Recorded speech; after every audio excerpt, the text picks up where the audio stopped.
atuações nesse momento, todas as decisões nesse momento do governo Lula estão voltadas para esse escândalo. Esse é um dos maiores escândalos de corrupção que o PT já teve e vem esse fantasma da corrupção novamente quando não podia acontecer do ponto de vista político, de imagem do governo, que já está deteriorada.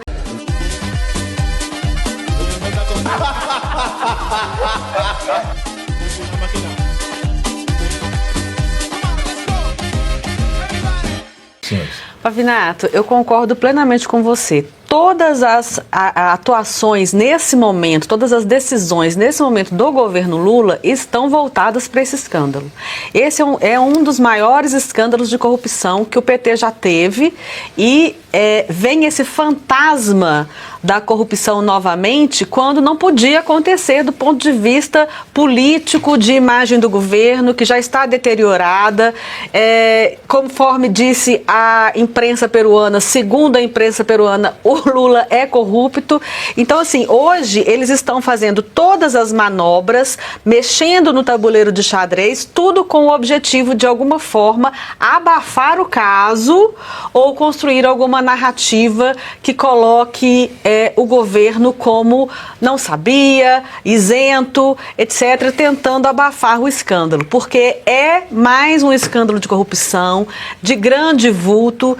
Arrisco a dizer que depois do Mensalão e Petrolão é agora esse o grande escândalo de corrupção do PT, do governo Lula, com o irmão do Lula envolvido. Então, é muito importante. Tanto é que eles estão fazendo de tudo para não ter a CPMI, porque a CPMI vai fazer permanecer o debate por longos meses. E todos esses detalhes surgirão e virão à tona, como essa instrução normativa 162, que permitiu que as pessoas, até foto de rede social, servisse para autorização, como essa questão talvez da ministra. Então, tudo virá à tona.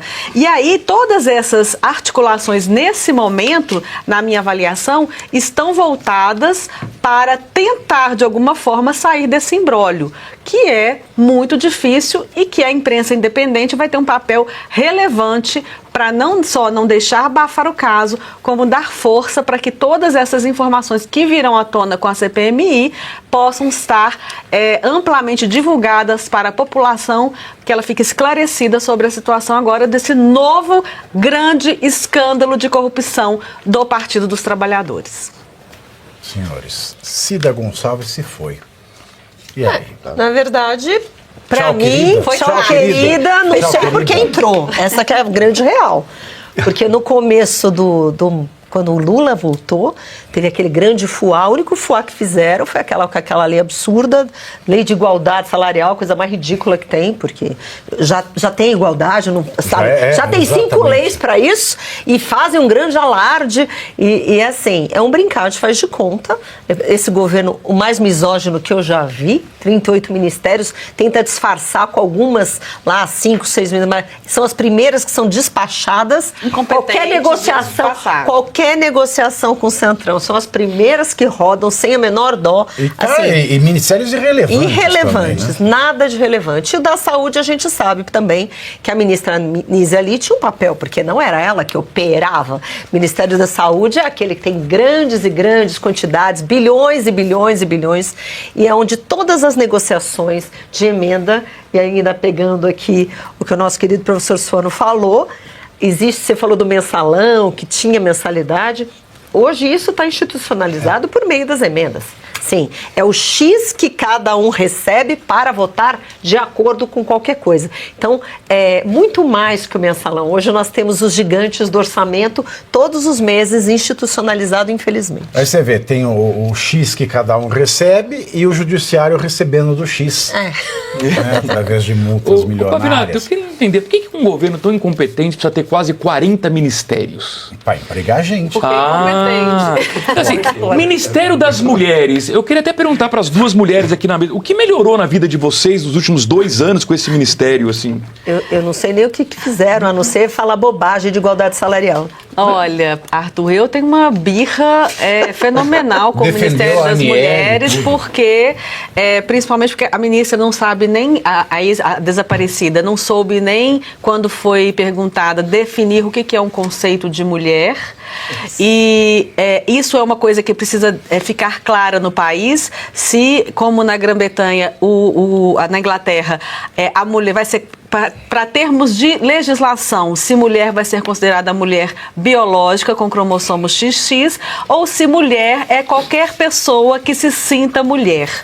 Precisa de haver essa definição clara aqui para a nossa legislação, porque isso implica em diversos direitos civis. Como, por exemplo, nós mencionamos aqui outro dia, a Unicamp hoje tem cota para pessoas trans. Ora, se as pessoas trans, se as mulheres trans têm os mesmos direitos que as mulheres biológicas, então eu entendo que, de repente, as mulheres biológicas possam participar também da cota para as mulheres trans. Então, tem que haver essa definição para que as coisas fiquem claras. Então, na minha maneira de ver, foi um fiasco do ponto de vista para mulheres. Trocaram o termo de mãe por pessoa que pariu, por exemplo. Quer dizer, várias aberrações diminuindo e enfraquecendo o papel da mulher na sociedade brasileira. E isso precisa ficar claro porque as mulheres são as mulheres biológicas com cromossomo XX. Nós somos mais da metade do eleitorado deste país. E nós precisamos definir se esse tipo de política para as mulheres atende aos nossos interesses ou não. E na hora de votar isso tem que ser muito bem esclarecido e isso é muito importante. Arthur, tem um dado que para mim, veja, é óbvio que você tem que ter um certo cuidado com aquilo que envolve o público feminino ou a cidadã, tá? Mas o ponto de partida para mim sempre é a lógica de ser cidadão com direitos iguais. Aí é que está o grande problema. O que a Inglaterra fez, que para mim é maravilhoso, é que ela deu um ponto de partida. Ela falou, olha, não vamos confundir orientação sexual com gênero. Gênero é biológico. Agora, não existe nenhum problema em você categorizar pelo gênero. Nasceu cromossomo. O fenótipo, porque o fenótipo é o da aparência, que está lá, é identificado, homem e mulher. Ah, mas esse homem e essa mulher, ao longo da sua vida, se descobre com outros desejos ou com qualquer outra configuração que possa lhe trazer a felicidade. É problema dele, porque são seres humanos que você não deve invadir a sua privacidade. Isso é muito bem configurado para a Inglaterra. A grande questão para mim é que quando a gente faz o discurso e olha da perspectiva de somos maioria ou somos minoria, a questão é outra. Somos cidadãos. E o cidadão tem que ter os mesmos direitos, levando-se em consideração as características individuais, que aí dá determinadas exigências. Por exemplo, você não pode, vamos colocar aqui, futebol feminino, dá as mesmas características do futebol feminino e do futebol masculino. Quer ver um exemplo? A psicologia é diferente, porque a mulher menstrua, porque a mulher tem que ter como é que fala? Um vestiário adequado, porque ela tem que ter um respeito específico. É óbvio que tem que ter um outro cuidado, diferente do homem. Significa que um é melhor do que o outro, precisa de mais cuidados com o outro? Não, precisam ambos serem respeitados de acordo com as suas características individuais, das suas diferenças. Então, para isso já existe o Ministério dos Direitos Humanos, que também não precisava, porque já existe o Ministério da Justiça. Exato. Mas sabe qual é o detalhe? Já tem o STF. Mas sabe qual é o detalhe, Pave?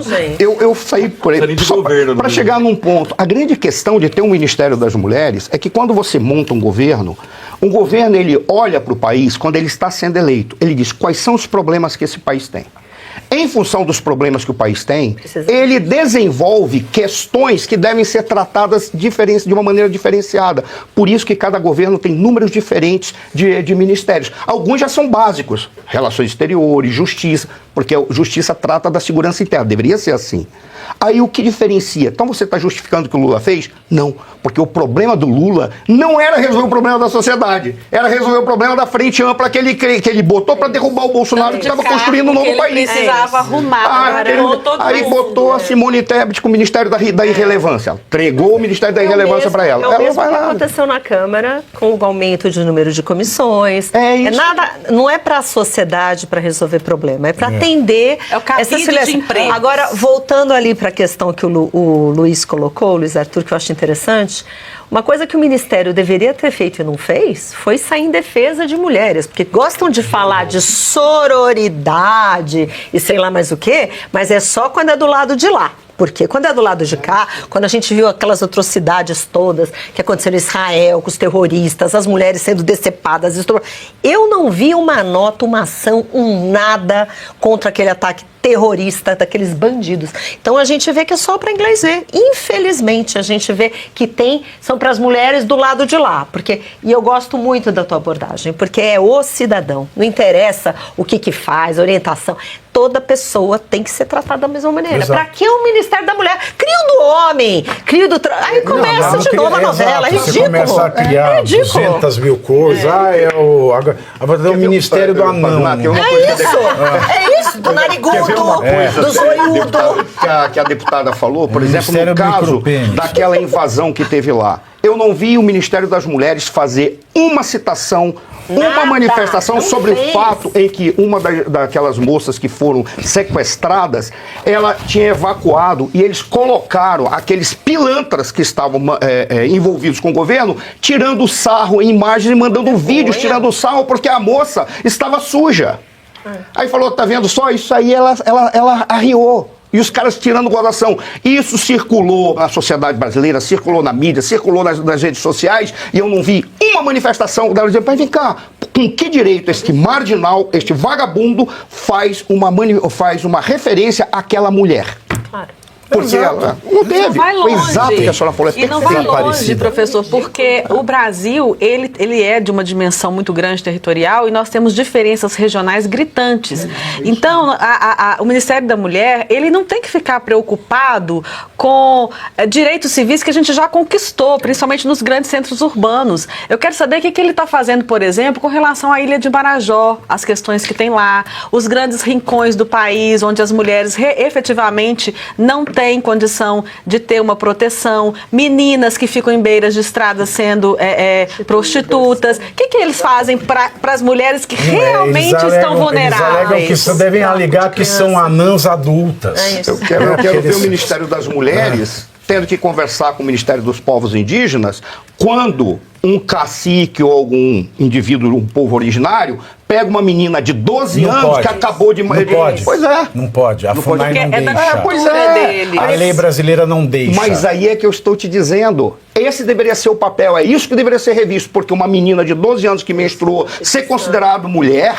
E a partir daí, dentro daquela cultura, vem o Ministério dos Povos Indígenas, a FUNAI não deixa? Não, é isso que eles teriam que ver, para proteger a mulher. Se a menina, uma mulher, vamos pegar uma mulher, ela tem um caso extraconjugal numa tribo indígena, se a cultura da tribo permite que o cacique dê uma coça nela, é isso aí. Ela não pode reclamar para ninguém, não pode nem fazer BO. Que cultural. É isso aí. Entendeu? Porque é a FUNAI, né? A gente trata o índio igual animal de zoológico. Essa aqui é... E você aí, já está preparado para ter todos os argumentos para dizer que Marx não foi um cara legal, para dizer que o comunismo não é um lugar para diversidade, para desmontar essa grande fake news histórica da esquerda, que é repetida por nossos professores de história, de geografia, de sociologia, que é repetida nas universidades, que é repetida nos livros. Está preparado para dizer por que Marx não era um cara legal e por que todo marxista raiz também não é, e porque o comunismo é terrível. Você já leu Nos Anais de Marx? Pois é, aqui nesse livro você vai encontrar tudo o que você precisa saber para responder aquele sabichão que diz que Marx é um cara legal, pois não é. Leia agora Nos Anais de Marx, a trolha do comunismo transviado para encaçapar idiotes. À venda em todas as livrarias do Brasil, pelo site ou nas lojas físicas. Não deixe de ler.